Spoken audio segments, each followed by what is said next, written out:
BB house లో మొత్తానికి winner runner ఎవరనే విషయం ఈ రోజు తేలిపోతుంది. ఇక బిగ్ బాస్ హౌస్ లో షూటింగ్ ఎంతో గ్రాండ్ గా మొదలు పెట్టేశారు. నాగమామ కూడా స్టైలిష్ అవుట్ ఫిట్స్ తో వచ్చేసారు. ఇక నాగార్జున కోసం టాప్ 5 కంటెస్టెంట్స్ అంతా కూడా ఎరగదీసే డాన్స్ స్టెప్స్ తో అదరగొట్టేస్తున్నారు. ఇక ఒక్కొక్కరు హీరో ఎంట్రీతో అయితే ఎవరు తగ్గము అన్నట్లుగా అయితే డాన్స్ పర్ఫార్మెన్స్ ఇచ్చారు.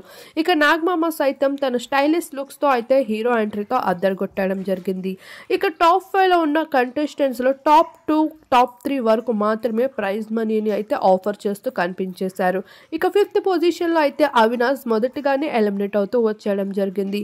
ఇక 4th పొజిషన్ లో ఎవరైనా అంటే అది నాబిల్ అయితే ప్రైజ్ మనీ తీసుకోకుండానే వెళ్ళిపోవాల్సి వచ్చింది. ఒకవేళ ప్రైజ్ మనీ కానీ టాప్ 5 టాప్ 4 కి ఆఫర్ చేసి ఉంటే ఖచ్చితంగా వాళ్ళు తీసుకునే వాళ్ళే. ఇక టాప్ 3 లో ఉన్న ప్రేరణ అయితే తన ప్రైజ్ మనీని ఆఫర్ చేసిన వెంటనే పికప్ చేసుకొని అయితే ఇక నిఖిల్ గౌతములతో పెట్టుకోవడం ఎందుకు, ఇదే సరైన దారి అనుకుందో ఏమో, ప్రైజ్ మనీ తీసుకోవడానికి అయితే సిద్ధమవుతూ కనిపించేస్తూ ఉంది.